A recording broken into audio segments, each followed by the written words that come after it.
Esta é Frida Lindsay. Ela é esposa do irmão Gordon Lindsay. Ela faleceu em 2010. Ela era uma pregadora, mas ela não podia pregar. A palavra de Deus diz em 1 Coríntios 14:34: a mulher esteja calada na igreja, não permito que ela ensine, nem que use de autoridade sobre o marido. E se ela quer aprender alguma coisa, pergunte em casa aos seus próprios maridos, porque é indecente que uma mulher ensine na igreja. 1 Timóteo 2,12 diz a mesma coisa.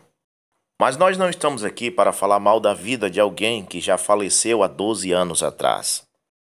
Mas também isso que eu falei de 1 Coríntios 14:34 não é falar mal de ninguém, mas é falar a verdade da palavra de Deus. Mas por que estou mostrando a foto da esposa do irmão Lindsay, a senhorita Frida Lindsay? E por que estou abordando este tema? É porque os odiadores da mensagem do irmão Branham estão usando artigos dela, o nome dela, para dizer que ela disse que Lindsay, seu esposo, falou que William Branham morreu porque estava pregando heresias. E uma dessas heresias era que William Branham dizia que era Elias. Agora você conhece muito bem quem foi o irmão Lindsay. Ele foi um assistente do irmão Branham. Ele viu os milagres, ele viu o poder de Deus manifestado. E ele era escritor. E ele escreveu algumas obras sobre o irmão Branham. E em uma dessas obras, a qual foi postada na revista A Voz da Cura, que foi exatamente no dia do velório do irmão Branham, Gordon Lindsay expressa o que ele achava do ministério do irmão Branham e o que ele achava da morte do irmão Branham. Então vamos ouvir Lindsay em suas próprias palavras dizendo o que ele achava da morte do irmão Branham. Se o irmão Branham morreu mesmo por ter pregado que era Elias, ou se ele morreu porque Deus o chamou.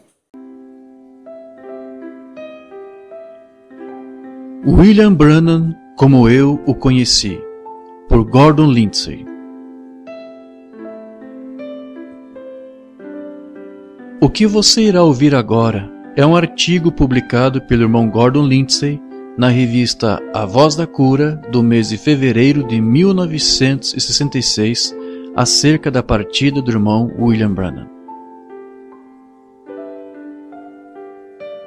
Caros parceiros e novos amigos, a notícia da morte do reverendo William Branham veio como um grande choque para todos nós que o amávamos. É uma questão de história que o seu ministério sob Deus liderou um reavivamento apostólico que varreu o mundo todo. Em nosso artigo William Branham, como eu o conheci, tentamos avaliar o seu ministério e o seu impacto e responder à pergunta feita por muitos: por que ele teve que partir? Nós bem lembramos o que aconteceu logo após o fim da Segunda Guerra Mundial. Os grandes evangelistas Dr. Charles Price, Amy Semple McPherson e Smith Wigglesworth, todos morreram dentro de um curto espaço de tempo. Muitas pessoas começaram a se perguntar se os dias de reavivamento haviam terminado. Na verdade, alguns pregavam que eles tinham acabado, mas quase que simultaneamente com a sua passagem, Deus levantou William Branham e depois dele muitos outros para levar adiante uma nova onda de avivamento que atingiu quase todas as nações do mundo livre. A ordem de Deus para Josué com a morte de Moisés é nossa hoje. Moisés, meu servo, é morto. Levanta-te, pois, agora, passa este Jordão, tu e todo este povo, a terra que eu dou aos filhos de Israel. Todo lugar que pisar a planta do vosso pé, vô-lo tenho dado, como eu disse a Moisés. Josué 1:2-3. Nós que estivemos associados com William Branham durante os anos que entram em destaque, temos fortes convicções de que chegou a hora de um novo movimento, um novo avivamento que vai colher os campos de grãos maduros. Também sinto que esse será o último grande reavivamento antes da vinda de Cristo. É uma estranha coincidência que, com esta edição dedicada a William Branham, devemos estar prestes a fazer um dos anúncios mais importantes que nós já fizemos. Acreditamos que este passo que estamos prestes a tomar terá consequências de longo alcance. Compete às palavras de Cristo em Mateus 9, 37 a 38. Seu parceiro, Gordon Lindsay. Fui associado com William Branham como seu administrador por vários anos, durante o tempo em que seu ministério encabeçou o grande avivamento de libertação que varreu ao redor do mundo. Eu, portanto, estou tomando a liberdade de fazer alguns poucos comentários sobre a vida de um homem que tem provocado tão grande impacto sobre o mundo. Conhecer o irmão Branham era amá-lo. Sua natureza era terna e bondosa, e suas sensibilidades reagiam profundamente ao sofrimento e à dor dos outros. Tão grande foi sua compaixão pelo enfermo e aflito, que ele às vezes permitiu sua própria saúde sofrer enquanto orava por longas horas por intermináveis filas de doentes. Por um momento ele carregou, como se diz, o peso de um mundo sofrido sobre os seus frágeis ombros, até que, finalmente, Deus tornasse conhecido a ele de que sua responsabilidade deveria ser compartilhada por outros. Havia uma característica em seu ministério que fez dele intensamente amado pelas multidões que o ouviam. Foi a sua simples humildade. No início dos seus dias, ele nada havia conhecido senão os sofrimentos da pobreza, necessidades e tristezas esmagadoras, um homem que tinha até mesmo o pouco da vida tirada de sua posse. Como ele frequentemente contava a história, sua família era a mais pobre das pobres. Por um longo tempo, ele foi incapaz de bancar o mais simples dos aparelhos domésticos convencionais. Uma vez ele perdeu uma confortável cadeira para uma companhia de finanças, não sendo capaz de manter os pagamentos. Para pagar as despesas, ele trabalhava como um guarda florestal em Indiana, porém era generoso para impor multas, ainda que fosse sua única fonte de renda. Quando dirigia as reuniões do irmão Branham, frequentemente incorríamos em problemas com aqueles que desejavam usar de sua grande influência para ajudar a propagar algumas doutrinas particulares. O irmão Branham tomou uma firme posição disto e publicamos uma declaração de que o nosso irmão não estava endossando esta ou aquela visão, mas que Deus o havia chamado para unir a igreja e não para dividi-la.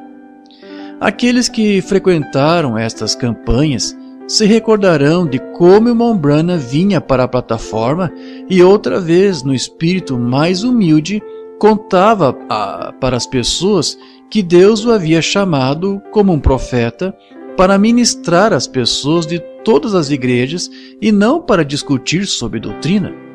Seu grande chamado era para trazer a verdade do ministério sobrenatural para os corações das pessoas da nossa geração, para que elas pudessem saber que Cristo realmente estava vivo.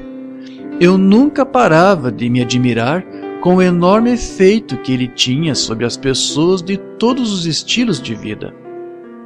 Multidões são cristãos hoje porque William Branham viveu.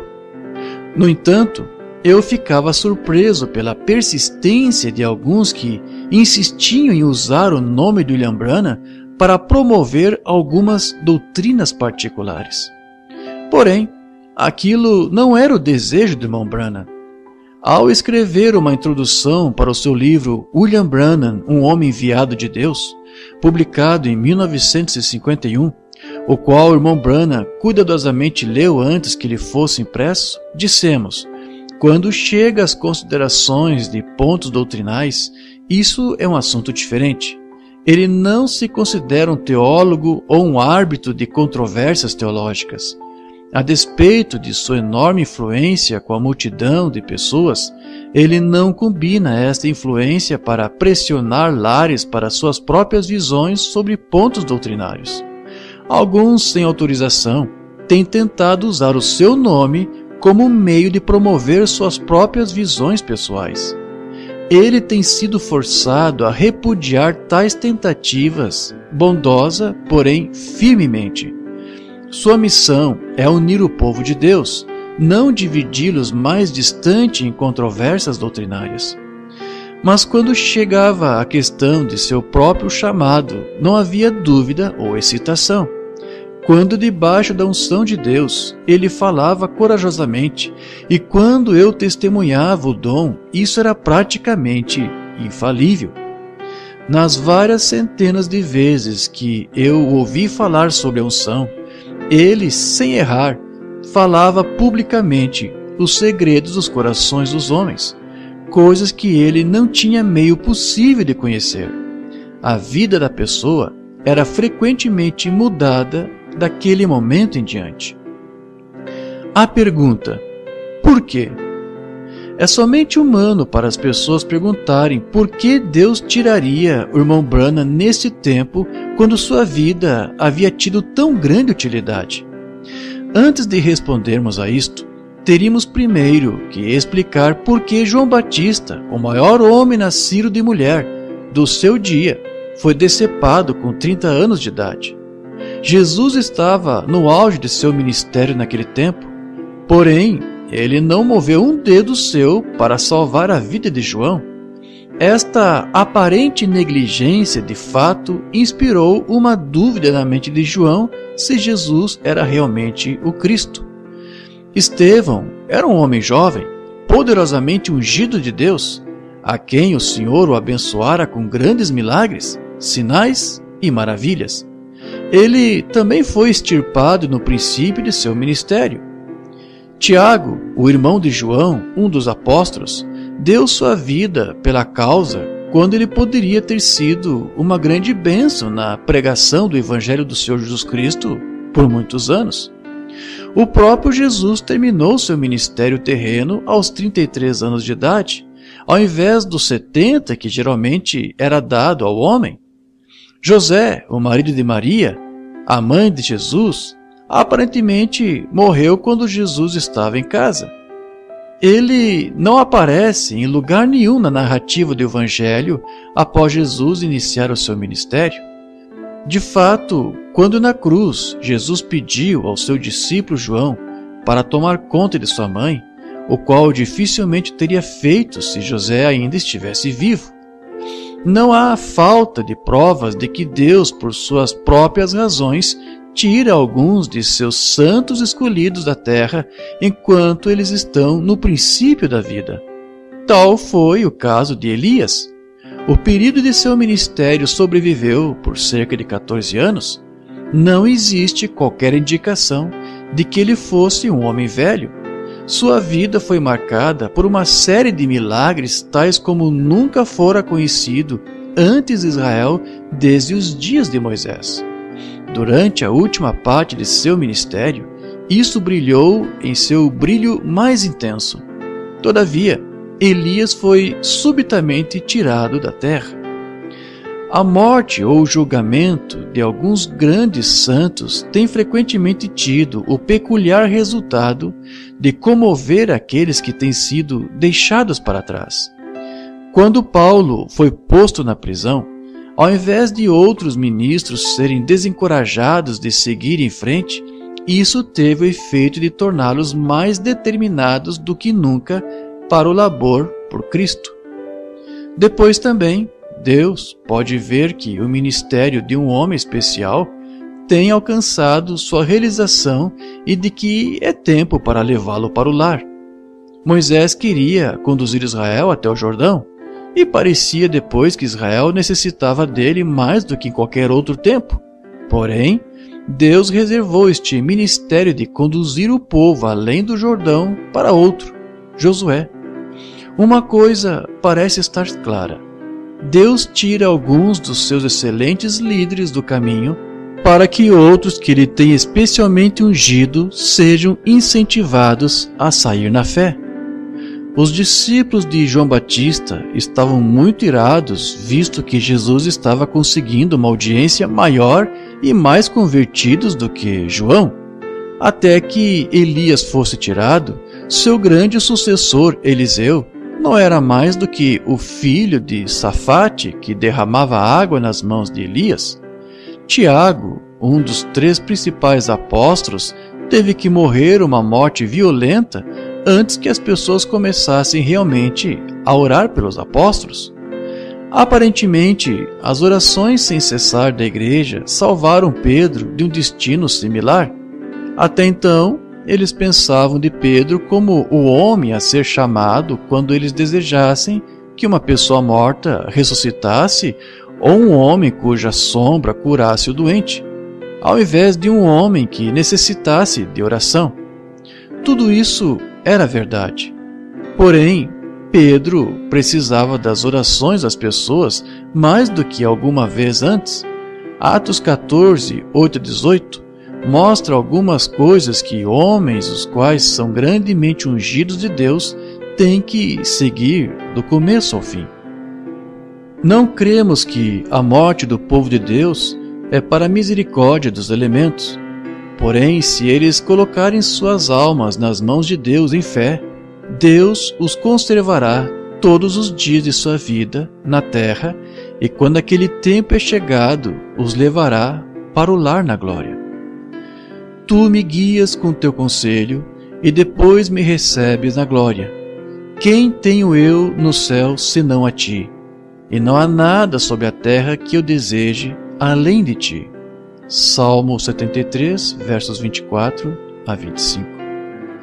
Uma coisa pode ser dita com certeza: poucos homens no tempo em que aquinhoou para o seu ministério têm realizado tanto quanto nosso irmão Branham. O testemunho do escritor é que o seu ministério tem poderosamente afetado sua própria vida. Ele considerou uma grande honra ter estado associado com William Branham durante os anos em que eles trabalharam juntos. Bom, aí está Gordon Lindsay com suas próprias palavras, dizendo o que ele acha que causou a morte do irmão Branham. Ele disse: ele morreu porque era tempo de ser chamado ao lar. Ele também disse: ele morreu para incentivar outros a sair na fé. Ele também disse: ele morreu jovem, como João Batista, com 30 anos, foi decapitado. Agora, sobre o irmão Branham ser Elias, quero que você veja o que Gordon Lindsay disse na página 17 do livro William Branham, o Homem Enviado de Deus, escrito por ele, Gordon Lindsay. Sua fama começou a se espalhar por Indiana e Kentucky. O elemento do sobrenatural seguia ele em público e em vida privada. Ele começou a fazer culto de tendas. Para um jovem pregador batista, as tendas de William Branham eram um sucesso, juntando multidões de mais de 4.000 pessoas por cada culto. Foi no final de um desses cultos de sucesso que Deus veio em cena e confirmou o ministério do seu servo e deu a ele sua comissão para esses últimos dias. Foi em 11 de junho de 1933, em um verão quente, domingo à tarde, quase 4.000 pessoas se ajuntaram para testemunhar um serviço de batismo feito pelo pequeno pregador batista. Alguns vieram só para criticar, mas eles testemunhariam algo que iriam se lembrar para o resto de suas vidas. Quando o irmão Branham foi batizar a pessoa de número 17, ele ouviu uma voz que disse: olhe para cima. E naquele momento, uma estrela em chamas veio rodopiando dos céus com o som de um vento audível a todos. Isso pairou bem em cima do profeta, e muitos correram com medo, e outros começaram a orar. E uma voz falou da luz e disse: como João Batista foi enviado para precursar a primeira vinda de Cristo, tu tens uma mensagem que trará a precursão da segunda vinda de Cristo. O profeta ficou temendo e tremendo diante de Deus.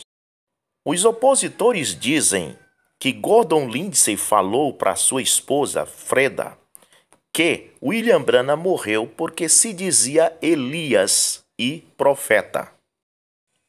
Mas o que Gordon Lindsay diz no seu livro é: a luz pairou por cima do profeta.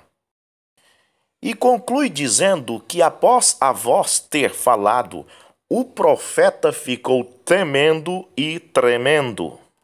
Há uma contradição nas acusações dos opositores, pois aqui vemos que Gordon Lindsay cria que William Branham era profeta. A oposição diz que Gordon Lindsay disse para sua esposa Freda que William Branham morreu porque se dizia ser Elias. Mas aqui vemos Gordon Lindsay dizendo que Deus falou de uma luz para o profeta William Branham. Como João Batista foi enviado para precursar minha primeira vinda, tua mensagem precursará minha segunda vinda. Mais uma contradição na acusação dos opositores. Pois aqui Lindsay está dizendo que Deus falou daquela luz que, como João Batista foi um Elias enviado a precursar a primeira vinda de Cristo, William Branham era um Elias a precursar a segunda vinda de Cristo. Por outro lado, há um terrível equívoco dos opositores. Ou eles não leram corretamente a mensagem do irmão Branham, ou estão desinformados dos relatos. Pois quando eles dizem que Lindsay disse que o irmão Branham morreu porque se dizia Elias, eles deviam ler melhor as citações do irmão Branham, porque o irmão Branham nunca disse que era Elias. O irmão Branham diz que havia uma promessa para um Elias nesses últimos dias, e ele próprio disse que estava esperando Elias. E há muitos relatos do irmão Branham que ele diz: eu estou preparando uma base para um mensageiro que virá, porque eu não creio que eu tenho nada a ver com este mensageiro. Então, dizer que William Branham morreu porque dizia que era Elias não é uma fala de Gordon Lindsay. Pois Gordon Lindsay disse que Deus falou daquela luz, que a mensagem de William Branham precursaria a segunda vinda de Cristo. Mas nem Gordon Lindsay e nem William Branham disseram em suas citações que William Branham era Elias. Gordon Lindsay diz que quem falou foi Deus de dentro daquela luz. Mas vocês não creem que William Branham é o Elias? Sim, nós cremos, mas não que William Branham tenha dito isto. Mas voltando a Freda Lindsay, mesmo que ela tenha dito isto, mesmo que ela tenha dito que William Branham morreu porque dizia ser Elias, que isso está sendo contraditório porque ele não disse isso, e o próprio seu marido também não disse isso em seus livros, ao contrário, disse que o irmão Branham era profeta e que a luz apareceu no rio Ohio mesmo, e Deus falou, que foi Deus que disse que a mensagem de William Branham precursaria a segunda vinda de Cristo. Mesmo que ela tenha dito isso, por que os opositores acham que nós vamos deixar de crer em Malaquias 4, verso 5, para crer em uma pastora que a Bíblia condena?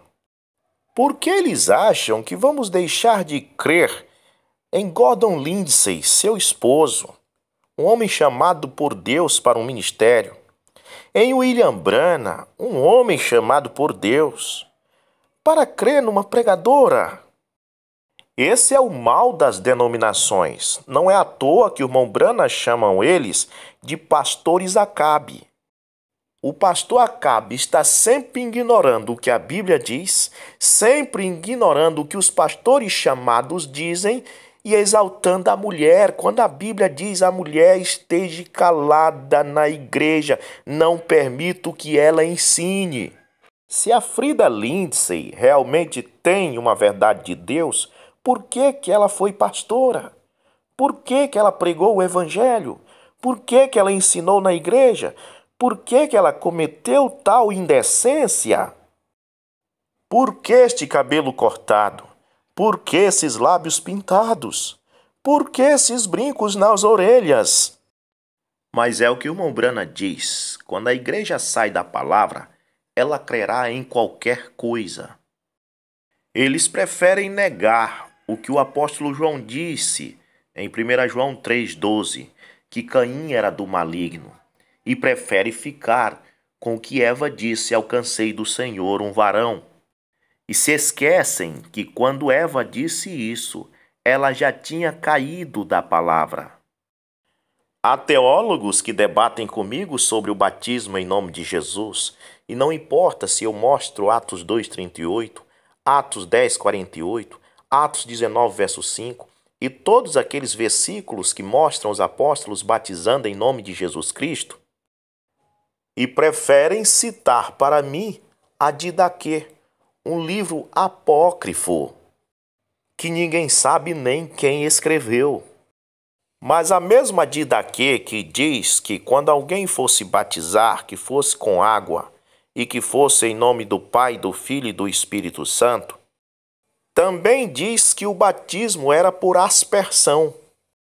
E quando a Didaquê fala em batizar em nome do Pai, do Filho e do Espírito Santo, eles aceitam. Mas quando ela mesmo diz que é por aspersão, eles não aceitam. A oposição quer usar boatos que Lindsay disse que William Branham morreu porque disse que era Elias. Mas quando vem citações reais de Lindsay dizendo que William Branham era profeta e que a luz falou que sua mensagem precursaria a segunda vinda de Cristo, eles não creem. Se Lindsay tiver dito que William Branham morreu porque cria que era Elias, saiba que este mesmo Lindsay disse que William Branham era profeta. Este mesmo Lindsay disse que a luz falou para William Branham, como João Batista foi o precursor da minha primeira vinda, tua mensagem precursará a minha segunda vinda. Que a irmã Frida descanse em paz. Opositores, deixe as pessoas que já morreram descansar em paz.